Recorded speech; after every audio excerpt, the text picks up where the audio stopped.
Hey everybody, welcome back to another Art of War Unlimited Star Wars video. That's right, we are really getting deep into the Star Wars universe over here. Not only will we be a Warhammer 40k channel, but soon, slowly but surely, we will in fact invade space. Jack and I recently went to a Star Wars Unlimited trading card game tournament. It's just like a 16-person local event, but we did really well. Made a great time. Jack got third, I got first with this Green Vader deck that I'm going to talk about today and break down how it goes. But we've really been enjoying the game. It's been a lot of fun. It is a great change of pace, scratch a different itch than Warhammer 40k, which of course we still love. We'll still produce tons of content for you. That's not going anywhere besides up and better than ever. But why not both? Por qué no los dos?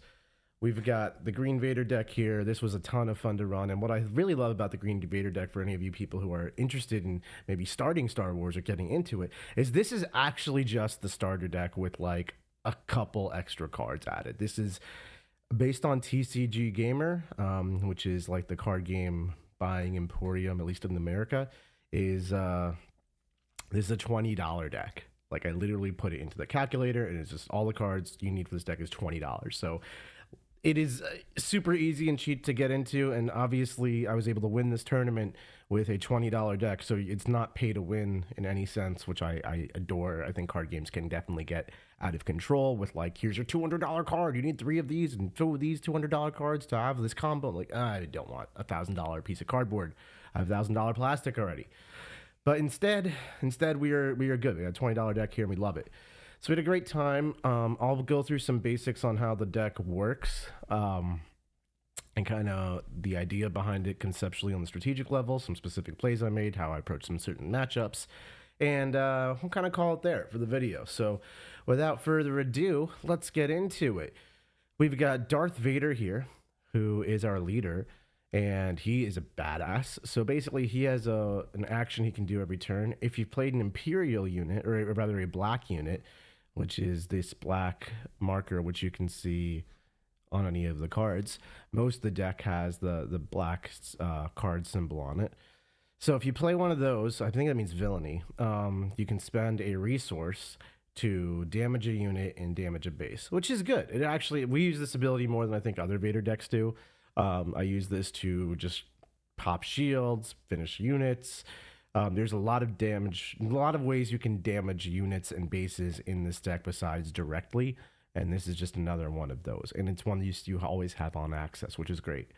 On the flip turn, once you have 7 resources, Vader is an absolute badass. The back of his card is basically a 5/8 monster, which on attack does deal 2 damage to an enemy unit. So that's just another way you can do free damage to enemy units. Like on the flip turn, you can ping for 1 on his in front ability and then ping for another 2 on his on attack ability. And you've killed a 3 wound unit without even attacking it all of a sudden. So there's a lot of cool ways you can control the field with Vader. And he's kind of your win condition in this game. He's not your only win condition in this game, and that's really important. But he ends many of my games for me by just like getting out and just start swinging, clear the field, start swinging on the opponent's space, and they just don't have an answer for him in time. So the concept of the deck is basically very mid-range. We don't play too many expensive cards, and we don't play a surplus of cheap cards trying to swarm the field.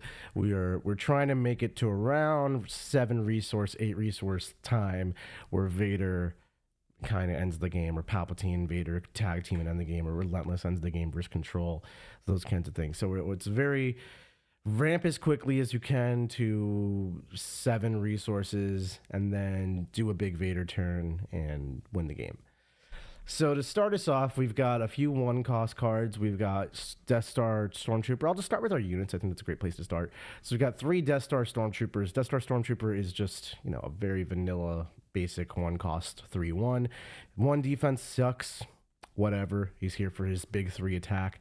3 attack on a 1-cost card is awesome. He's also got the villainy insignia here, so on turn 1 I can go Death Star Stormtrooper, my opponent plays a unit, and then I do a Vader ping where I do a damage to their base and potentially that unit as well. So that's a nice little turn 1 play. One thing I really like is, because of the nature of this deck, I'm often having my units attack their units to try to clear the field, unless I'm playing like Control or something, but playing against Control rather.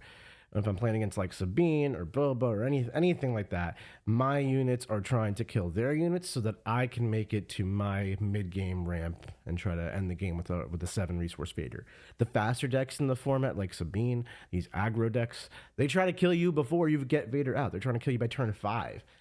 So I just want to have lots of little units that can one shot a unit, and like a Death Star Stormtrooper coming out on turn 1 and trading for another enemy unit is a great resource to me. And if he goes unchecked, like this man just pings the base for 3, that's not bad. That's also quite good for a 1 coster. Skipping over 4 still, we've got the Seasoned Stormtrooper here. 3 of those. This is a 2/3. I don't love 2 attack, but it is another card that costs 2. 3 defense is nice sometimes, and when you have 6 or more resources, he gets 4 attack, which is really good on a 2-coster.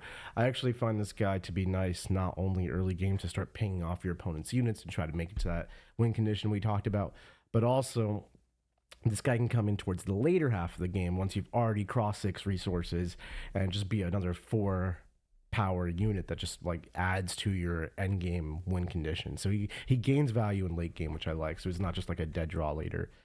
We got Snow Trooper Lieutenant, which is a 2/2, which kind of sucks. Cost 2, which is nice, but when played, you may attack with an Imperial unit with +2 for that attack. So you can get a Seasoned Stormtrooper attacking for 6. You can get Vader attacking for like 10, 12 with this guy. It's absolutely insanity. You can catch people off guard. This is like a ghetto version of Surprise Strike, which is a yellow card. But it's also a unit. I quite like this guy. He started off not warm in my heart, but he has really gotten up there. And then we've got the Viper Probe Droid. This is one of my favorites for 2 cost. You get a 3/2, which again, similar logic line to the Death Star Stormtrooper. You want to just be able to trade 1 for 1 on units. Having 2 defense versus 1 defense is most of the time negligible, but there are things like R2-D2 or C-3PO which have 1 attack, which sucks versus this guy. It means you can just pop him for 3. Like you can do a turn where Viper Probe Droid comes in and then you ping it with Vader, so R2-D2 goes from 4 health to 3 health. There's a lot of 1/4 type cards in the blue decks these days. So he's got 3 health left after you play the Viper Probe Droid and ping him with Vader. Next turn, opening move, Viper Probe Droid into R2-D2. He's dead. I'm still here. Great trade.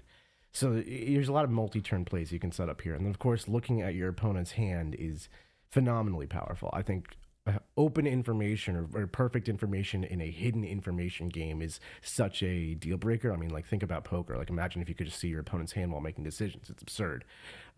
So basically, this is not such a powerful ability in the game like it would be in poker, for example, but it is still a good ability. And when you're making things like a mid-game big push, like you want to do a Vader flip turn, but you don't want to accidentally have your opponent have the perfect counter, like Power of the Dark Side or No Good to Me or something that would actually just ruin your flip. Just check your opponent's hand out before you make any big committed moves. Be like, oh, you actually do have an answer for the thing I want to do. I will come up with a new plan. Or you don't have an answer. Now I know I'm free to get chopping. That checking my opponent's hand before doing a big move has literally won me games before, so I stand by this card wholeheartedly. Then we've got Super Laser Tech, which is our first 3-cost card. So you'll notice we have 12 units that cost 1 or 2, which is really good. Into aggro matchups because we can play lots of units to try to keep up with their board pace in the early game.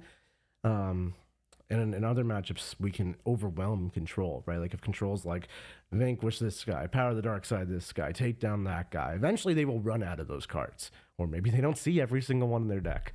And if I have 12 2-cost cards, I'm just going to be like, boom, boom, boom, boom, boom. You aren't going to kill every single one with your removal. And if you do, there is no removal for the more powerful cards that are yet to come. So this deck is very much a pendulum, where against some decks you can spam out that early game and just trade resources for resources, cards for cards, or in other games you can overwhelm them with a swarm of dudes, which is not typical of this strategy, of this style deck, but it is definitely something we can do.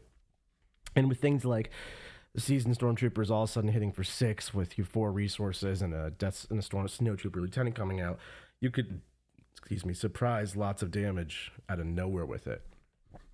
So that's kind of my 2-costers and my 1-costers. Now let's talk about our Super Laser Tech. This guy and Resupply, really, I'm glad they put them next to each other, are kind of the same concept in my mind. When resupply is played, it becomes a resource. When super laser tech is defeated, it becomes a ready resource. Both of which are really great because Vader comes out on 7 resources, so anything you can do to speeden that up is really really powerful. So your opponent doesn't have ample time to wail on you before you reach your optimal point in the game, which is when Vader comes out. Super Laser Tech has some really nice synergies in this deck as well. I usually play him at my earliest opportunity. Like, I'll hold him if I get him in my opening hand, and if I get him late game, he's just a resource, but I will just resource the old-fashioned way. But early game, he's a game changer. Same with resupply. You can use Vader's ping on him to kill him. So, like, if I'm on 4 resources, I place Super Laser Technician for 3, and then I Vader ping my own Super Laser Technician, so I'm just immediately at 5. It's a great way to kind of speed up your ramp. He's also a great trade piece into other enemy units because you want him to die. He's only got 1 health, so if he can just like Vader ping somebody for 1 and Super Laser Technician for 2, and together that makes 3 to kill anything. Most units don't have more than 3 defense in this game if they're low cost. That's a really great combo as well. So he's just great for getting up faster. Same with resupply. Those cards are bread and butter staples of this deck and part of the key core concepts that work. There are games where you don't see either of them, and then you just don't ramp faster, and you still can win those games. It just accelerates the likelihood that you will win and the pace at which you win when you do see them early. Cell block guard. I am a big fan of Sentinels. I think having Sentinels is tremendously valuable in today's game. There are just decks that are trying to kill you, and you cannot just roll over and die. So having Cell Block Guard there is really nice. 3 cost, 3/3, very average stats, but gets the work done. Will trade with something. Is a Sentinel. Checks all my boxes. And it's a villainous card, so you can trigger Vader's ping off it. I always try to be mindful of how many villainous and non-villainous cards I'm putting into this deck for that reason. Imperial Interceptor is a 4-cost card. Now we're getting a little bit more pricey. And this and TIE Advance are not cards I will always hold on to. They're not really that swarm strategy, although they can add up to it. They're more specific timing cards. So Imperial Interceptor comes in and does 3 damage to an enemy space unit, which is great. There's a lot of enemy space units with 3 or less defense that you want to just come in and do like a boop. This also goes into that theme of doing damage without dealing specific attacks. So now we've got Vader's ping, Vader's on flip ability for on attack 2 damage to an enemy unit, and when played, we've got the Imperial Interceptor for 3 damage to an enemy space unit. So just continuing that passive sub theme that we're trying to do here to just get damage in without having to waste actions, without having to take damage in return, without having to do attacks. And then aside from that, it's a 3/2, which costs 4. So it's like got terrible stats. But when played, destroy an enemy space unit is what I really think that tech says in most cases. And that is a really great ability. And that's why it's in the deck. Part of the challenge to this deck is that all of our cheap units that cost 1 and 2 are all ground units.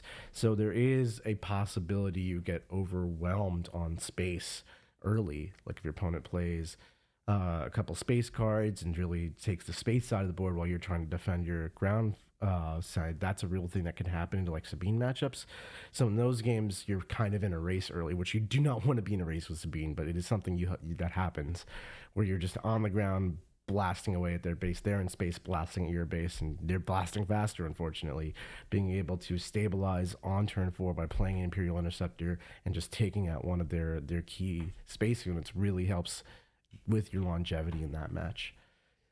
So then we've got TIE Advanced. This card I do not love, but is useful. Part of its reason for inclusion is largely that we're just kind of weak in space without it. We need more planes. So it's a 3/2, and that's way better than a 2/3 because you can trade for most planes at a 3/2 offense to defense. So if you get to attack with this thing, it probably kills something. If someone attacks you, it probably kills you in response. It also gives 2 experience tokens to an enemy, to a friendly Imperial unit, which most of our deck is Imperial. Put this on Vader and just let Vader destroy people is a nice endgame move. Put this on any of your 2 cost cards and they punch way above their weight class. They get to defense 4 for the most part, which means they survive a normal 3 hit. They get to offense a lot, so they just start attacking and hurting you. And this is the part where like I might transition to just start wailing on your base instead, and like you now have to solve my problems instead of the other way around, because this is a 4-cost card. So it's kind of in that transitory point where we stop trying to just keep up on the board in most games and we start actually going for life points, base points. We only have 3 units left to go. We've got the Ruthless Raider, which is a 2 of. This could be a 3, but honestly, I don't play it that often. This is really a low static card for being a 6-cost or a 4/6. I like that it has 6 defense, though it's very hard to remove. It's not easy to remove in one action, and 4 offense is enough to really add up, not slowly, into your opponent. But the real reason I love him is his amazing when played and when defeated ability. When played, deal 2 damage to a base and a unit. So it's just, again, that ping. And it's functionally another, it can be another plane kill. You can set it up like, you're going to play this thing on when you have 6 resources leading into a Vader turn. You can really set up damage to like auto kill units. And part of your plan into a lot of areas where you can't necessarily get stuff done is to deal damage without attacking. So like if I can't kill planes, I can use Ruthless Raider and Imperial Interceptor and Overwhelming Barrage, which we'll get to really deal with space for me. And then when defeated, just do 2 more damage. So in some games, you get into that race scenario, which you do not want to be in, but you can end them out by just doing like Ruthless Raider, take 2 to your base. Ruthless Raider dies, take 2 to your base. Vader's pinged you like 4 or 5 times throughout the game. That's another 4 or 5 to your base. And you've just all of a sudden, instead of having a 25 health base, which a lot of decks run, you're down to like a 15 health base that I just have to attack for 15 the old-fashioned way because I've done 10 damage to it passively through all my various ping your base effects. So it's good for that kind of stuff. Emperor Palpatine is an endgame win condition, and Relentless is an endgame win condition. Emperor Palpatine comes in. He's a 6/6 with Overwhelm. When played, he deals damage. He does 6 damage to enemy units divided as you see fit. So it's like a lot of the damage kind of comes together with him. So we're doing 2 damage randomly with the Ruthless Raider. We're doing a damage here, a damage there with the Vader pings. Vader's on attack is doing 2 damage. Imperial Interceptor is doing 3 damage. Overwhelming Barrage is doing damage. That's all of our ways to deal damage to units outside of attacks, or most of our ways, not even all of them. And then what that can often lead to is a lot of damage not finished units, which can be dangerous at the end game state because they all wail into your base and you just die. Palpatine shows up when you have 8 resources. It's like, you're dead, you're dead, you're dead. Take 2, take 3, take 1. And the board is cleared, and I have a free path to victory now. So he's great for that. And then we've got Relentless. Relentless is my anti-control answer.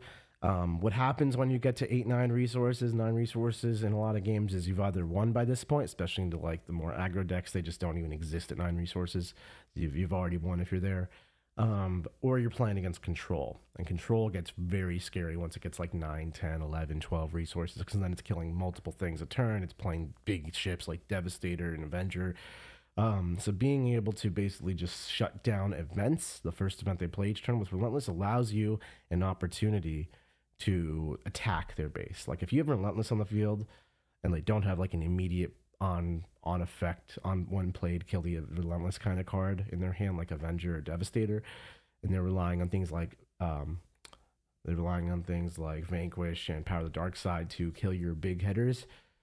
Well, you put a Relentless on the field, they can't deal with it in their first activation to at best spend 1 doing like a repair to burn or an event. And then you swing for 8. And then, then you can lose your Relentless and it will be sad. But this is a game-winning card versus control decks, and that's why it's here. It can also be very helpful versus late-game yellow, who wants to solve problems with events. And you're like, no events for you. So there's a lot of tech in those choices. That's the general idea of the deck. Basically, we have these units that we ramp into power, and then once we get around to 7, 8, 9 resources, we got Vader, Palps, Relentless, and just let work get done. Let's talk about the non-unit cards as well. A lot of them have specific reasons for being here. I'll kind of go through them in sort of packages. So Forced Throw for 1 and Forced Surrender for 3 are the same anti-control package, and that's why they're here. Against aggro decks, I'd probably just resource them if I see them at any point, because I don't need to be discarding cards from my opponent's hand. But against control decks, they really hate getting discarded. They really hate it because they want to resource a card basically every turn throughout the game to make sure they get to that end game with enough resources to beat you. And if you can force throw early, delete a card from your hand, force throw again early, delete another card from their hand, force surrender, like on 6 resources, delete 2 cards from their hand, you can really get value from destroying your opponent's hand. It doesn't take much. You don't have to play the whole playset. You do one force surrender, and you could win the game off of that. I've taken Super Blast and Vanquish out of my opponent's hand because they had 2 cards left. They're holding it for the big on turn 8. I Super Blast you on turn 9. I Vanquish whatever you try to follow up with, and the game's kind of over. You've stalled out. Take them both out of your hand right there. So that's what that's for. In most games, they end up getting resource. In most games, I don't play them, but you have to have a Relancer for to control, because if you don't, it will control you. So that's those 2 cards. Just discard Hate. If you're not in a control-based meta, your opponents don't have Vigilance and Blue and those types of things, you can drop those cards for more other stuff, and that's fine. We've got Vader's Lightsaber, which I think is one of my favorite cards in this deck. It's a +3/+1, which on anybody is good. A little less good on like the Death Star Stormtrooper, because then he becomes a 6/2, which means he's amazing offense, but dies to a stiff breeze still. The +3/+1 really wants to take you over a breakpoint of like 3 health, or on Vader just more health, making the seasoned Stormtrooper 4 defense is really strong. And then if you do this on when he's on 6 resources, he's got like 7. He's a 7/4, and that's just destructive. So there's a lot of like play this on a random dude thing. That's by far the second use of this. The first use is obviously Vader's lightsaber gets put onto Vader, and once he flips over, in that turn, you can do so much damage, because not only is Vader going up from a 5/8 to an 8/9, but also when it played on Vader, you just deal 4 damage to a ground unit, which is phenomenal. Ground unit just poof right out of existence. So a real, like, this takes 3 resources to do. You ping, technically it takes more because it's a play unit, but here's a real turn for you. You play Viper Probe Droid, you check out your opponent's hand, you sequence out what they can do and how they can counter you, and you work out that it's okay to drop Vader this turn and get to work. You've played in a villainous unit, so you spend another resource, so now you spent 2 on Probe Droid, 1 on Vader to ping. So now we've spent 3 resources. You flip Vader over, and then you slam the lightsaber on him, and you do 4 more damage. So now we've done 5 damage in increments of 1 and 4 to 2 different units, or the same unit twice. That's some leaders right there. 5 damage without even attacking. Then you do an on-attack ability. So now we've done 7 damage. Now every leader in the game, sans for like Vader and Palpatine, are gone. Or like a Luke Skywalker has just poofed out of existence. Without even having to attack. And because I've done 7 damage to units, your board is pretty clear. I'm whacking your base for 8 over here. And it's so good. This card does literally all of it. This is a 3 of. I will not hear otherwise. This card's amazing in this deck. Force Choke at a 2. I think this is definitely something you could increase if you want to focus more on anti-aggro and you don't care about hand stuff, like anti-control. This is a great counter to like a specific problem. Sabine shows up and you're just like, Force Choke, she's dead. There's a lot of people who just, being able to 2-cost remove a unit is strong. They draw a card, which sucks, but like when the answer is you need to clear the board so you can stay alive to win the game, that's the answer. Resupply we talked about, it's pretty self-explanatory, it just ramps you faster. Overwhelming Barrage is another one of the best cards in the deck. +2/+2 for a unit for the phase, and you get to divide all of its power amongst as many enemy units as you like to just try to destroy them. This is just great. Another board clearing tool, another damage clearing tool, another way to deal damage to your opponent without attacking them. And then you're +2 for the phase, so you're harder to remove. Even if your opponent does enough damage to kill you, and eventually the phase buff will go away and you'll die, you're still there, you're still able to attack. +2 and just get work done on your opponent's base or hit something stupid hard. I mean, you have the ability to take a 2-cost seasoned Stormtrooper, get to 6 resources. He's a 4/3. Give him a lightsaber. He's a 6. He's a 7/5, 7/4, and then give him Overwhelming Barrage, and you're doing 9 damage out to enemy units that you want.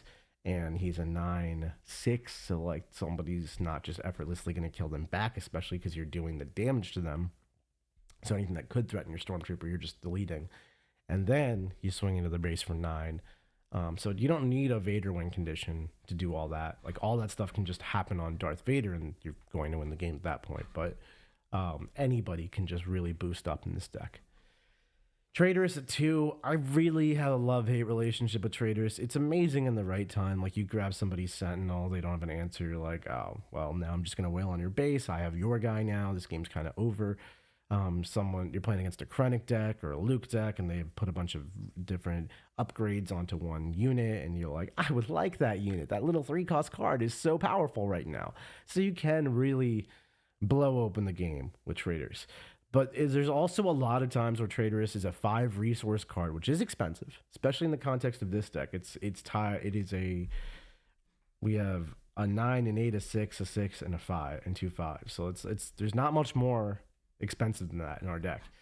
So relatively expensive card, and if you don't have a dream scenario of like taking a painful Sentinel or taking a really buffed up 3-cost card, you're spending a 5 resource card to gain a 3-cost card. Now, also take it away from your opponent. So there's a lot of value in I take your unit and it is my unit. That's like a two card swing for 1 card played kind of effect. However, if the card you're stealing is not that valuable, this is not that good. So that's why it's a 2 of in my deck. It is not always a good card. And it can be a bit of a trap sometimes because you hold it, you save for it, and then there's just nothing worth doing.